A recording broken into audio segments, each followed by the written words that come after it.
Bonjour Chris, je vous remercie de m'avoir accordé cette interview. Bonjour Oran. Alors, je suis Oran Siri, responsable du site chrétien Impact Gospel Vision. Ce site a pour mission de partager le message de l'évangile de Jésus-Christ par le moyen de la prédication, de la musique gospel, des témoignages et d'édifier le corps du Christ. J'aimerais commencer en vous posant cette première question. Chris Ndikumana, pourquoi on ne vous voit pas dans des émissions ou dans des interviews? Ok, vous n'êtes pas la première personne à me poser la question. Il y a beaucoup qui me posent la même question. Il y a même des journalistes qui m'invitent pour des interviews, qui veulent que je parle. Et je leur demande pourquoi est-ce que vous voulez que je vienne dire, on veut savoir tout sur vous. On veut savoir votre vie, on veut savoir ce que vous aimez, votre vie en dehors du podium. Et quand je leur demande pourquoi, ils disent que c'est les auditeurs ou les followers qui veulent savoir tout sur moi.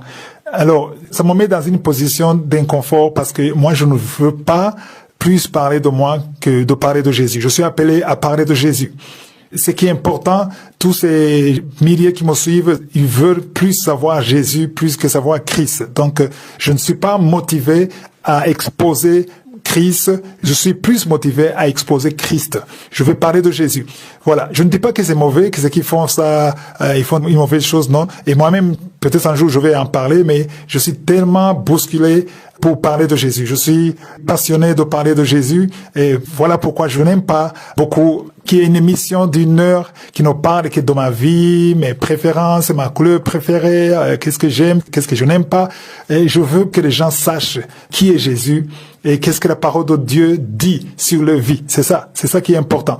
Ça, c'est la première raison. La deuxième raison, c'est parce que quand tu es sur le plateau de télé, très souvent, tu deviens une sorte de célébrité, tu deviens une star. Et notre mission, c'est de rendre Jésus star. C'est Jésus qui doit être la star. Et c'est pas moi qui dois être la star. Parce que les gens, quand ils vous voient tout le temps à la télévision parler de vous, parler de ta vie, et il y a même qui commencent à s'identifier à toi et parler comme toi, il veut savoir ce que tu aimes pour que lui aussi va aimer ce que tu aimes. Alors, on va peut-être tomber dans une sorte d'idolâtrie. On est appelé à exposer Jésus, et que Jésus soit la star, que ce soit lui qui est parlé partout, et que les gens aiment Jésus, suivent Jésus. Moi, je suis là pour leur parler de Jésus, pour les pousser à aimer Jésus, à chercher Jésus. Donc, un jour, je pourrais peut-être parler sur ma vie. Je vais même un projet dans l'avenir d'écrire un livre relatant ma vie. Je vais parler de ma vie. Je suis pas contre de parler de sa vie, mais pour le moment, je suis trop occupé à parler de Jésus plus que de ma vie. J'ai déjà partagé une vidéo en Kirundi où je parle de mon témoignage, les durs moments que j'ai traversés. Je trouve beaucoup de plaisir à parler des moments difficiles que j'ai traversés et que j'ai vu la main de Dieu. J'aime beaucoup partager ça. C'est ça que j'aime parler. Je n'aime pas parler de mes gloires. Je n'aime pas parler de mes réussites. J'aime parler de mes faiblesses, des moments difficiles, de ma vie de preuve. C'est ça. Parce que celui qui va écouter ça, il sera édifié. Quand tu vas parler aux gens comment tu es à l'aise, comment tu as gagné, c'est pas ça qui les intéresse. Il faut leur montrer d'abord comment tu étais dans la faiblesse, comment tu étais pauvre, comment tu as pu traverser les moments difficiles. Là, c'est vraiment édifiant. Donc, j'aime faire des choses édifiantes. Je préfère plus la discrétion, même si c'est pas facile, parce que avant c'était facile, avant que je commence de poster quand cas sur YouTube, c'était seulement sur WhatsApp. Donc les gens m'écoutaient, ils ne me voyaient même pas, ils ne voyaient même pas mes photos. Mais maintenant c'est difficile parce qu'il y a des croisades. Mais c'est le prix à payer, mais pourvu que Jésus soit proclamé partout dans le monde. Voilà. J'espère que j'ai bien répondu à la question. Merci pour votre réponse. Actuellement, il y a une photo qui est en train de circuler sur les réseaux sociaux où on vous voit faire des signes sataniques. Est-ce que vous êtes au courant de cela?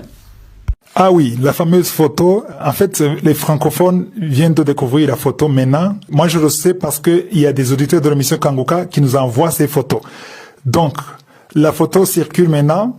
C'est récent, mais ça fait, depuis l'année passée, ça fait au moins quelques 6 mois que la photo circule sur la toile dans le monde de ceux qui parlent au Kirundi. Normalement, je ne devais pas prendre mon temps pour expliquer ça, mais l'Esprit de Dieu m'a convaincu de parler de la vérité. Au début, j'ai vu ça, je m'occupais pas de ça, parce que il y a des choses qui nous distraient. Ce n'est que la distraction. On est occupé à servir, à proclamer la bonne nouvelle, et Satan amène des choses pour la distraction. Alors, l'Esprit m'a convaincu de donner la lumière. Voilà pourquoi je préfère en parler maintenant, Avant, je négligeais ça, mais ça revient tout le temps. Ça revient tout le temps. Je néglige ça, ça s'apaise et ça revient. Alors maintenant, je vais en parler pour que tout le monde sache de quoi il s'agit. J'ai remarqué que la plupart de ceux qui voient ça, ils ne comprennent pas. Parce que celui qui a posté ça, il a montré une photo. Il y a un jeune homme qui est assis et moi je suis debout. Et ils ont montré les doigts qui sont des signes sataniques. Donc la salutation des satanistes. Et à côté, on a mis une autre photo qu'on a prise sur Google avec la même main. Et conclusion, c'est l'occultisme, c'est la franc-maçonnerie, on parle de tout ça. Alors, de quoi est-ce qu'il s'agit? Cette photo a été prise en 2014. Ça fait 9 ans. C'était une année avant que Kangoka commence. Il y a une organisation américaine qui est venue pour aider les enfants sourds-muets au Burundi. Alors, cette organisation travaille avec moi. Même aujourd'hui, je travaille avec cette organisation. Et le jeune homme que vous voyez assis, c'était lui le leader de tous ces enfants sourds-muets. Et cette organisation est venue au Burundi à travers lui. Et moi, j'étais avec cette organisation pour les aider. Je travaille avec eux. Même aujourd'hui, je travaille avec eux. Je ne veux pas entrer dans les détails, mais en peu de mots, ce que vous voyez, les signes que vous voyez, c'est un langage pour les sourds-muets. La personne qui a pris la photo, c'est une Américaine qui représente cette organisation. Et là, quand on a fait ça, on s'adressait aux sourds-muets. Et ce langage veut dire « je t'aime » ou « je vous aime ». J'ai même pris des cours, j'ai des manuels pour apprendre le langage des sourds-muets, mais ça n'a pas marché. Je n'ai pas eu le courage de continuer, c'était en 2014. Mais ceux qui me suivent maintenant et qui doutent de ce que je dis, allez sur Google. Prenez votre téléphone ou allez sur votre ordinateur, allez sur Google, tapez textuellement « je t'aime » dans le langage des signes. Écrivez « je t'aime » dans le langage des signes et appuyez sur « Entrée ». Et vous verrez ce qui va venir. Vous verrez les images. S'il n'y a pas assez d'images, cliquez sur « Images » et vous verrez les images qui vont apparaître. Ce sera plus facile d'écrire en anglais parce que ce langage c'est plus anglophone parce que les sourds-muets ont plusieurs signes. Les francophones, les africains, les anglais n'ont pas les mêmes signes. Mais pour être sûr, écrivez « I love you in sign language ». Même si en français, je t'aime dans le langage des signes ou bien écrivez pour être plus sûr « I love you in sign language ». Et cliquez sur « Images » et vous allez voir les images qui vont venir. Si vous écrivez en anglais, vous allez voir l'explication. Le petit doigt qui veut dire I et l'index avec le pouce qui veut dire L. Après, vous verrez le petit doigt et le pouce qui veut dire Y. I-L-Y. I love you. Voilà le message qu'on donnait. Aujourd'hui, il y a des chaînes qui sont en train de parler du satanisme, que je suis sataniste, que c'était un signe de franc-maçonnerie. Ça n'a rien à voir. Celui qui a le Saint-Esprit va savoir que ce que je dis est vrai. Je vous ai dit de tester ça en allant sur Google. Alors, la question que certains d'entre vous se posent, alors, d'où est venue cette photo? D'abord, juste pour la petite histoire, cette équipe, c'était une équipe d'Américains qui sont venus au Burundi en 2014. Il y avait des femmes et des hommes qui étaient sourds-muets, qui sont venus pour appuyer les enfants burundais qui sont sourds-muets. Et avec eux, on a pris une photo de famille. Et quand on a pris la photo de famille, on a tous fait le signe « I love you » sur la photo. Et j'étais innocent, je ne savais même pas qu'il y aurait un danger. Et j'ai mis les photos, j'ai mis une dizaine de photos sur Facebook. Mais après quelques jours, j'ai eu des messages terribles, les gens criaient, disaient « Quoi? Est-ce que tu es sataniste ?» tout ça. Alors je me suis dit « Ah bon? Donc c'est un danger. » Et j'ai pris le soin de supprimer toutes les photos sur Facebook parce que je me disais « Alors là, les gens ne comprennent pas. » Tu peux expliquer à une personne, mais l'autre qui n'a pas entendu l'explication, il va dire non, ça c'est satanique. Alors j'ai enlevé ça. Alors, comment est-ce que la photo est venue sur la toile? Qu'est-ce qui s'est passé? Le jeune homme que vous voyez assis, c'est lui qui a balancé cette photo l'année passée sur Facebook. Parce que lui aussi, il est parmi ceux qui condamnent. Ils disent qu'ils ont un ministère de dénonciation, mais c'est un ministère de condamnation. Il est parmi ceux qui condamnent Kangoka, qui parle du mal de Kangoka. Alors, il a des gens qui le suivent beaucoup, il a des milliers. Alors, il a mis la photo pour prouver à ses followers, à ceux qui le suivent, qu'il me connaît, que tout ce qu'il dit est vrai. Parce que lui, il avance qu'il ne condamne pas mes enseignements comme tels. Non, il ne parle presque jamais de mes enseignements, mais il condamne les témoignages. Il dit que les témoignages, je suis en train de les vendre pour avoir de l'argent. Donc, il veut dire à tout le monde que je suis un escroc. Tous ces témoignages que vous entendez, ce n'est pas vrai. Quelqu'un m'a dit que si vraiment je payais ces gens pour témoigner en français, en kirundi, dans le monde entier, je serais l'homme le plus riche du monde. Si je pouvais payer tous ces gens pour témoigner. Alors, pour que les gens puissent accepter ces mensonges, il a donné cette photo pour montrer qu'il me connaît. Je veux dire que ça fait 9 ans. Mais quand il a donné cette photo, je crois qu'il a un peu regretté parce que les gens l'ont aussi attaqué, parce qu'il disait, toi aussi, finalement, tu es sataniste. Il a fourni beaucoup d'efforts pour expliquer que ce n'est pas le satanisme, que c'est le langage des sourds-muets, mais ce qui était fait était déjà fait. Alors, les gens ont pris cette photo. Ces gens qui comprennent ce qu'ils ont dit, ils ont pris ces photos. Maintenant, ils commencent à donner au monde francophone pour prouver que Chris Ndikumana, c'est un sataniste. J'aimerais que vous compreniez que je ne suis pas en train de me défendre. Je suis en train de donner la lumière à ceux qui veulent connaître la vérité. Parce que si quelqu'un ne veut pas entendre la vérité, même si tu expliques, il peut aller sur Google, il tape je t'aime dans le langage des signes, il voit ça, mais il dit non, c'est pas vrai, après tout, c'est un sataniste parce que ça. Parce que s'il veut croire que je suis un sataniste, personne ne va le convaincre. Mais je sais qu'il y a beaucoup qui me suivent, qui veulent une explication, qui veulent la lumière. Voilà pourquoi je fais cette interview. Et ça m'a fait rire quand quelqu'un m'a envoyé la photo qu'il a trouvée sur YouTube et on dit Chris Ndikumana, pasteur, vampire, magicien, ça me fait rire. Ça me fait vraiment rire parce que je me dis, je sais qui je sers et je sais qui m'a envoyé et je sais à qui rendre des comptes. Voilà. Pour des signes, donc j'ai donné l'explication. Ceux qui veulent le savoir, ils peuvent vérifier sur Google, voir la signification de ces doigts. Et juste une petite précision. Si vous voyez la photo, moi je suis debout, l'autre jeune est assis. On a mis une autre photo à côté qu'ils ont tiré certainement sur Google pour montrer que c'est ça, c'est le signe des satanistes. Mais il y a une différence et vous ne saurez pas si vous ne connaissez pas ça. La seule différence est que la main des satanistes qu'on a mis à côté, le pouce n'est pas tiré, le pouce est plié. On voit que 2 doigts, donc l'index et le petit doigt.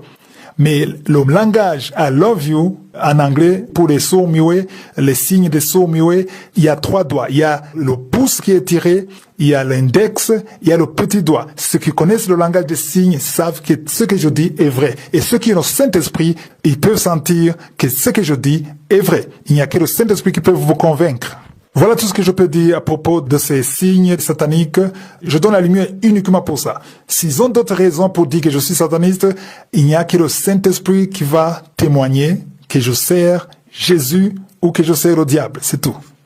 Comment vous vous sentez quand les gens disent que vous êtes un sataniste ou un sorcier? Est-ce que cela ne vous décourage pas? Qu'est-ce que ça me décourage? Au contraire, ça m'encourage. Je vais vous expliquer pourquoi ça m'encourage. Parce que si vous écoutez ce que Jésus a dit, je crois que les gens oublient ou ne connaissent pas toutes les promesses de Jésus. Jésus a parlé, quand il parlait à ses disciples, en fait il parlait et en même temps il prophétisait. Si vous lisez dans Matthieu 5, verset 11, Jésus a dit « Heureux serez-vous lorsqu'on vous outragera », c'est-à-dire lorsqu'on vous insultera, quand on vous insulte ou qu'on vous persécute, et qu'on dira forcément de vous toutes sortes de mal à cause de moi. Donc tous ces gens qui m'attaquent et qui m'insultent, c'est à cause de Jésus. Parce que je parle de Jésus.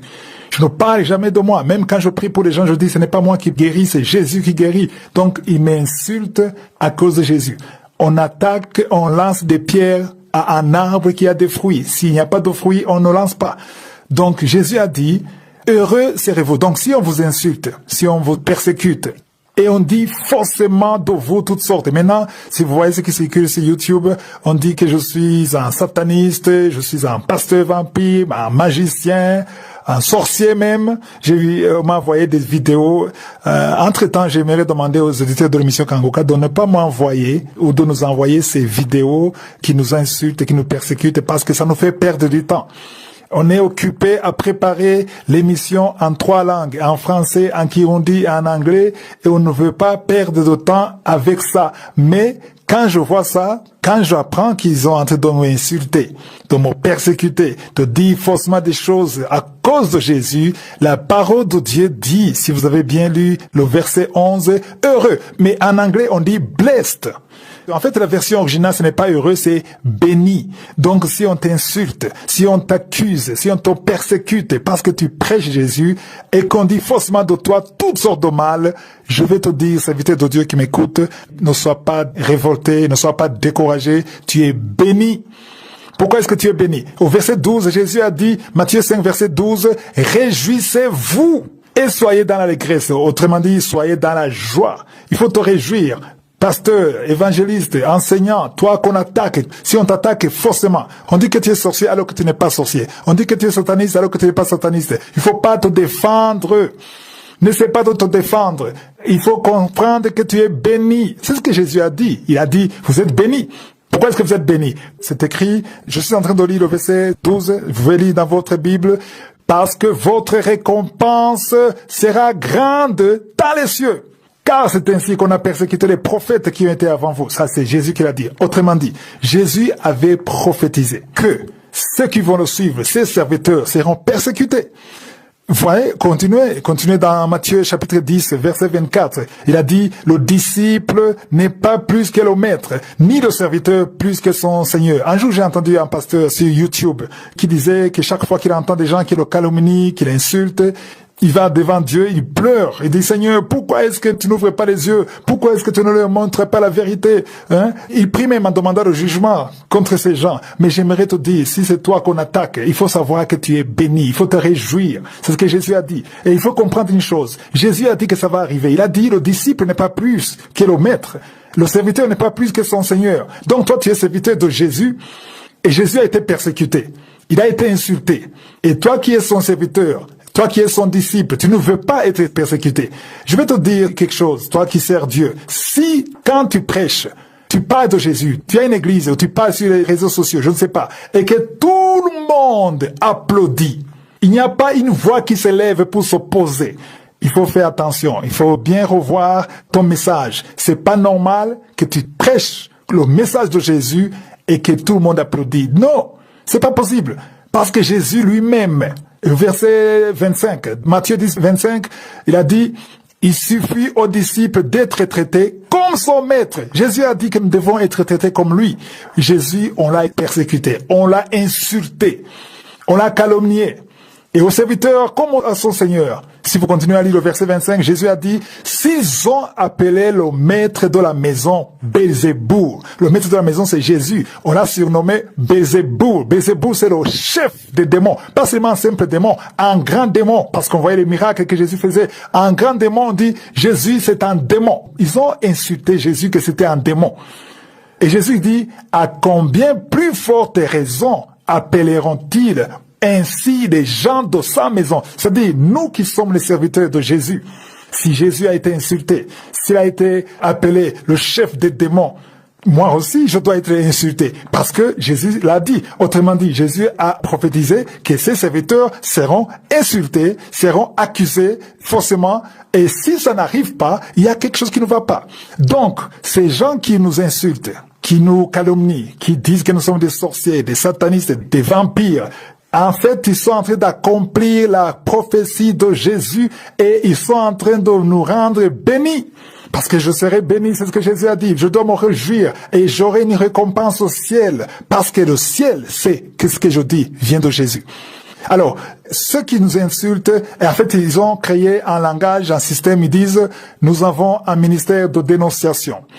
Cherchez-moi un ministère de dénonciation dans la Bible. Vous ne trouverez pas ce ministère. Ce ministère existe seulement sur les réseaux sociaux. Le ministère de dénonciation existe sur les réseaux sociaux, pas dans la Bible. Parce que dans la Bible, dans Jean 3, verset 17, il est écrit, Dieu, en effet, n'a pas envoyé son Fils dans le monde pour qu'il juge le monde.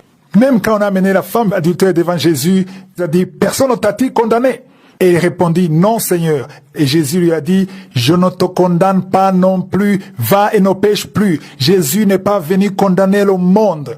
Alors, tous ces gens qui se font appeler ministère de dénonciation, ils ne sont pas en train de dénoncer, ils sont en train de condamner.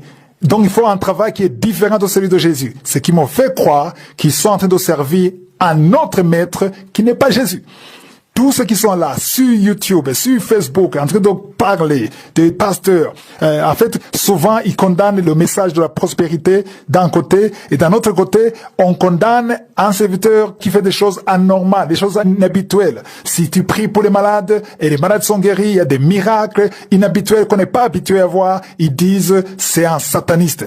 Il a un pouvoir de la sorcellerie, c'est un magicien. Pourquoi? Parce qu'ils ne comprennent pas ce qui se passe. Si vous lisez la parole de Dieu, dans 1 Corinthiens chapitre 2 verset 4, Paul écrit en disant « Et ma parole et ma prédication ne reposaient pas sur les discours persuasifs de la sagesse, mais sur une démonstration d'esprit et de puissance. » Donc, les gens qui sont dans ce ministère de condamnation, ils ne veulent pas quelqu'un qui a des fruits de la démonstration de la puissance de Dieu. Ils ne veulent pas qu'il y ait des miracles et des prodiges. Je suis d'accord que les miracles et les prodiges ne sont pas le signe que tu sers Dieu.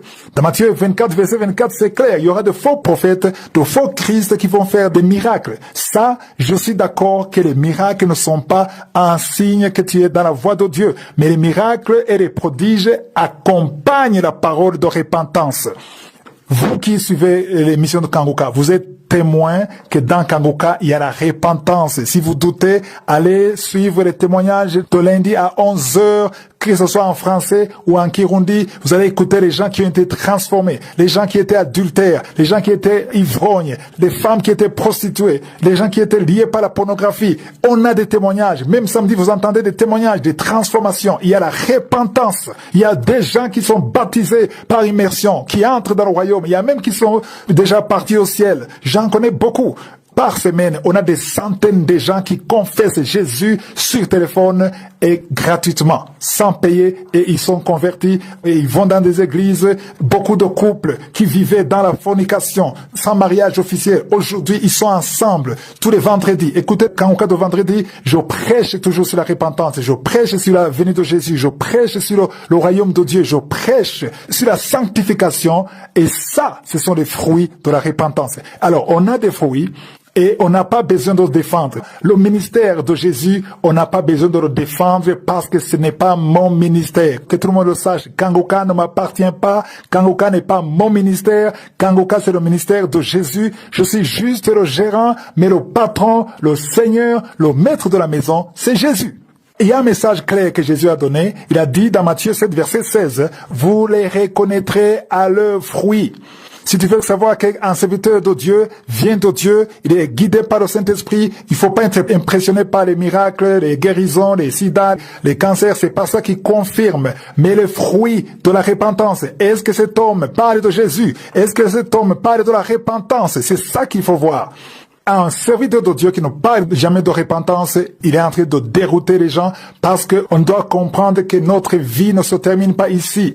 Il faut pas encourager les gens à aimer le monde. Il faut encourager les gens à aimer le ciel. Que nos pensées, c'est dans Colossiens 3, versets 1 à 3, que nos pensées restent dans les choses célestes et non sur les choses terrestres.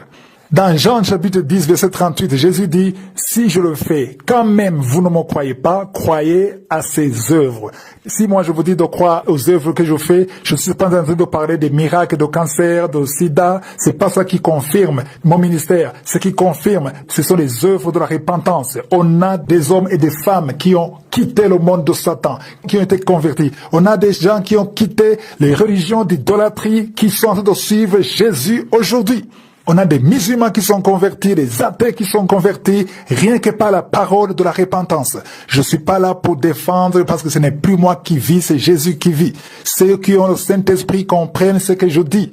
Et si je suis le serviteur de Jésus, ceux qui me persécutent Jésus. Parce que quand Paul persécutait l'église, en fait, il n'était pas Paul, il était Saül, il a persécuté l'église, et quand Jésus s'est révélé à lui, il a dit, « Pourquoi me persécutes-tu » Donc, quand vous me persécutez, c'est pas moi qui vous persécutez. Et sachez que quand vous me persécutez, en fait, vous me rendez heureux, béni, parce que j'aurai une grande récompense au ciel. La parole de Dieu m'encourage de m'en réjouir. C'est ce que Jésus a dit dans Matthieu 5, verset 11. Soyez bénis, soyez heureux quand on vous outragera, quand on vous insultera, quand on vous persécutera, quand on dira faussement de vous à cause de moi. Et réjouissez-vous et soyez dans l'allégresse parce que votre récompense sera grande. Ici, je m'adresse aux serviteurs de Dieu qui me suivent, qui sont dans la vérité, qui sont persécutés, qui sont insultés par ces ministres de la condamnation. En fait, ces ministres de la condamnation, ils font un travail. Ils servent un maître que parfois même ils ne connaissent pas. Ils croient donner la lumière. Ils sont là pour juger. Ils sont là pour condamner. Mais on a entendu que Jésus n'est pas là pour condamner, n'est pas là pour juger. On est appelé à parler de Jésus. On est appelé à prêcher la bonne nouvelle. On est appelé à dire aux gens que cette vie aura une fin. Il faut vous repentir. J'ai un message particulier à ces ministres de condamnation. Ils se font appeler de dénonciation, mais moi je dis condamnation.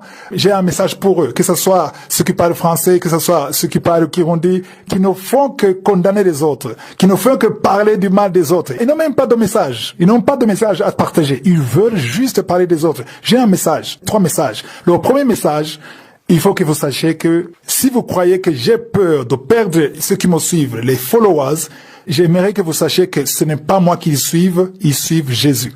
Parce que selon Galates 2, verset 20, moi je ne suis plus vivant. C'est Christ qui vit à moi. Ceux qui me suivent, que ce soit sur YouTube, sur Facebook, sur l'application, ceux qui me suivent, ils suivent Jésus, ils suivent la parole. Si je n'avais pas de parole, ils ne me suivraient pas. Je ne leur donne pas l'argent pour qu'ils me suivent. Contrairement au jeune homme là qui disait que je donne de l'argent, il croit que je suis un multimilliardaire pour payer tout ce monde qui témoigne lundi jusqu'à dimanche. Je suis en train de les payer. Donc ça, il faut comprendre que ce n'est pas moi qui ils suivent Jésus et je n'ai pas peur de perdre une seule âme sur les réseaux sociaux, mais ça me ferait très mal de perdre une seule âme qui irait en enfer au lieu d'aller au ciel. Je veux que ceux qui me suivent puissent entrer au ciel, c'est ça mon souci. C'est ça le premier message. Le deuxième message, je ne peux pas être découragé parce que quand vous m'insultez, je sais que vous allez suivre ce message, quand vous m'insultez, quand vous dites que je suis un vampire, un sataniste, un sorcier, sachez que vous me bénissez. Parce que plus vous m'insultez, plus vous me calomniez, plus j'aurai une grande récompense au ciel. Le troisième conseil que je vais vous donner, c'est de vous repentir. Vous avez besoin de vous repentir. Vous avez besoin du salut. Acceptez Jésus. Parce que ceux qui condamnent les autres seront aussi condamnés. Je dois le répéter. Ceux qui condamnent les autres seront aussi condamnés. Paul a écrit en disant, ne jugeons pas avant le temps. C'est pas à nous de juger. On parle de Jésus. Prêchez Jésus. Ne mentionnez même pas les noms. Vous avez vu que je n'ai pas mentionné les noms. Je n'ai pas donné les noms de ceux qui font ça. Ceux qui les connaissent. Je suis pas ici pour parler des gens. Je suis ici pour parler de Jésus. Voilà un peu de moi, ce que je peux dire à propos de ces gens qui peuvent penser que je sois découragé. Parce que je me dis que ils servent un autre maître et un maître qui est contre les œuvres de Jésus. Ils espèrent que je sois découragé et j'informe tous les serviteurs de Dieu qui sont dans la vérité, qui me suivent. Ne soyez pas intimidés, ne soyez pas découragés parce que plus on vous insulte, plus on vous calomnie, plus on vous bénit. Et votre récompense sera grande au ciel si vous êtes dans la vérité. Et on n'a pas besoin de se défendre. Les œuvres elles-mêmes parlent. Je me souviens de l'histoire d'un homme qui était aveugle. Jésus l'a guéri. Et les religieux, ils voulaient le convaincre de dire, non, c'est pas vrai, il faut pas dire que c'est lui. Il a dit, moi je ne connais pas cet homme. Il ne connaissait même pas le nom de Jésus. Il ne connaissait même pas qui était Jésus. Il a dit, je connais même pas son nom. Mais je sais une chose, avant j'étais aveugle, maintenant je vois. Alors, il y a des faits qui sont là, les gens qui sont délivrés, qui sont sortis du péché, qui sont dans la sanctification, qui sont sortis de l'adultère, qui sont sortis de la pornographie, qui sont sortis de l'ivrognerie. Il y a des gens qui sont délivrés du tabac, de la drogue. Tout ça sont des œuvres par lesquelles on reconnaît un arbre. On reconnaît un arbre par les œuvres. Et les miracles, le sida, le cancer, ça ne vient que confirmer parce que la parole de Dieu est claire. La parole de Dieu dit que le message, la parole et la prédication ne doivent pas reposer sur les discours seulement, mais ça doit être reposé sur une démonstration d'esprit et de puissance. Je crois que j'ai dit tout ce qu'il fallait pour répondre à la question. Merci Christ pour ces éclaircissements. Si vous me permettez, je termine cette interview en vous posant une dernière question. Certaines personnes se demandent pourquoi Chris Ndikumana aime parler de Jésus. Est-ce une nouvelle doctrine? Ok, encore une fois, vous savez que dans Kangoka, j'aime rappeler la signification de je suis. Il y a ceux qui peuvent penser que c'est une autre doctrine, c'est pas une nouvelle doctrine, c'est juste pour distinguer notre Dieu des autres dieux. Je dis souvent Dieu quand je parle, quand j'enseigne, parce que je sais que c'est pas tout le monde qui est Dokangoka. Il y a de nouveaux qui me suivent. C'est pour ça que j'utilise le nom de Dieu très souvent. Même sur Facebook, souvent quand j'écris, j'utilise le nom de Dieu. Mais les Juifs, eux, ils savaient qu'il y avait beaucoup de dieux et qu'ils voulaient que leur Dieu soit différent. C'est pourquoi dans certaines versions, on parle de Jéhovah, d'autres parlent de Yahweh. Mais ceux qui suivent le Louis II, dans l'Ancien Testament, on parle de l'Éternel. J'aimerais vous informer que Éternel, c'est le traducteur qui a donné son nom, Éternel. Parce qu'il voulait que ce soit un nom qui est différent des autres noms. On peut dire Dieu, bien sûr, il n'y a rien de mal. Mais quand on dit Éternel, ou bien quand on dit Je suis, c'est clair. Moi, j'aime beaucoup Je suis parce que j'ai eu la révélation sur Je suis. Si vous lisez dans Exode 3, verset 14, Moïse voulait un nom avant d'aller délivrer le peuple d'Israël. Et Dieu lui a dit, je suis celui qui suis. Et il ajouta, c'est ainsi que tu répondras aux enfants d'Israël. C'est lui qui s'appelle je suis. M'a envoyé vers vous. D'abord, il n'a pas dit je suis parce que ça c'est le français. Les Anglais disent I am. Chacun traduit dans sa langue. Ce qui est important, ce n'est pas la langue dans laquelle tu utilises. Ce qui est important, c'est la révélation que tu as.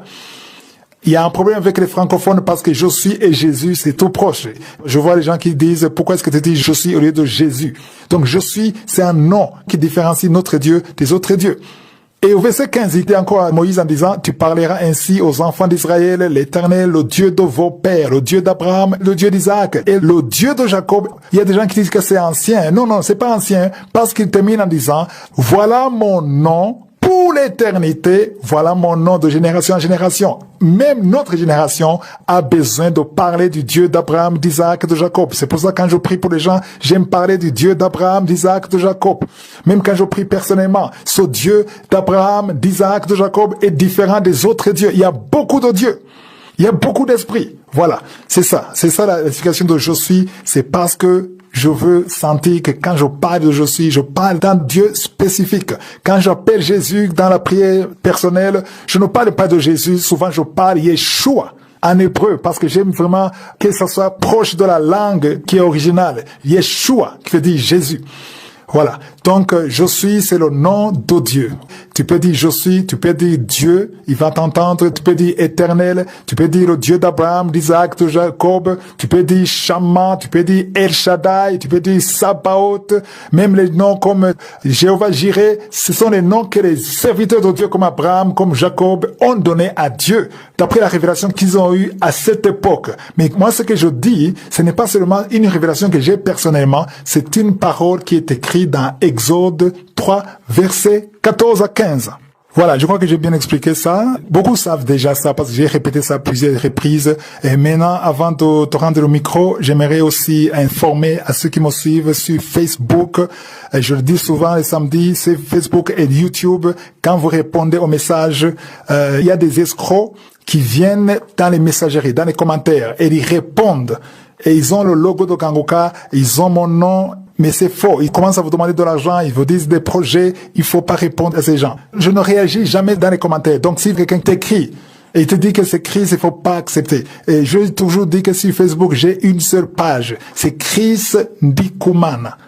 C'est ça la page. Les Chris Ndikumana officiels, Kangoka officiel, Kangoka français, il y a plein de groupes, il y a plein de pages, tout ça, ce sont de fausses pages. Il faut pas suivre ça. Ma page, aujourd'hui où je parle, il y a 239 000 followers.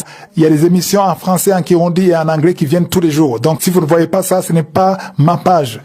Un jour, j'ai signalé une page qui se fait appeler Amour de Jésus-Christ.